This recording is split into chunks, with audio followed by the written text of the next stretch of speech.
Hi guys! Tara magluto tayo ng mga kinolekta kong gulay dito sa loob ng ref namin. So yan, meron kaming cauliflower, yung bell pepper na iba't iba ang kulay, yung green at saka yellow at saka yung red. Yellow pala, orange. So yan guys, maggisa-gisa lang tayo ng bawang.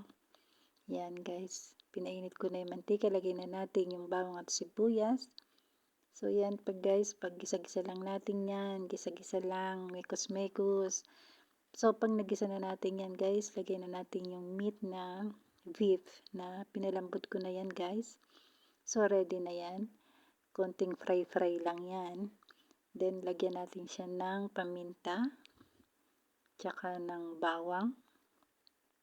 Yan guys, konting paminta lang nilagay ko muna, tsaka ng asin. Yan. So, yan guys. So, yan. I-mekos-mekos nyo lang. Halu-haluin nyo lang. So, pag okay na, ilagay na natin yung carrots. Yan guys. Mekos-mekos. Halo-halo. Halo-halo. Then, pagkatapos nyo, add na natin yung ibang gulay. Yan. Cauliflower. May green beans. So, yan guys. Halo-halo lang yan. Halo-halo. So, pagkatapos natin yan mag-isa, yan, lagyan natin siya, dagdagan natin siya ng konting black pepper. Yan, lagay natin yung mga bell pepper muna pala, guys. Yan, iba't ibang kulay para makulay ang buhay. So, yan guys, halo-halo lang natin yan. Yan, huwag kayo magsasawa maghalo guys.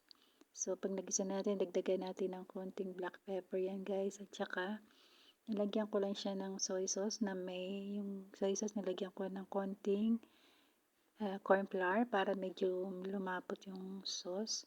Nilagyan ko siya ng konting water. So, yan guys. So, tikman nyo lang yan kung ano pa yung kailangan nyong ilagay. So, kayo na bahala. So, kanya-kanya naman tayong taste.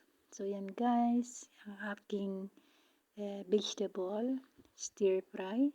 So, yan guys. Thank you for watching. Follow for more. Yan. Ready na. So, yummy. Kain po tayo. Bye guys!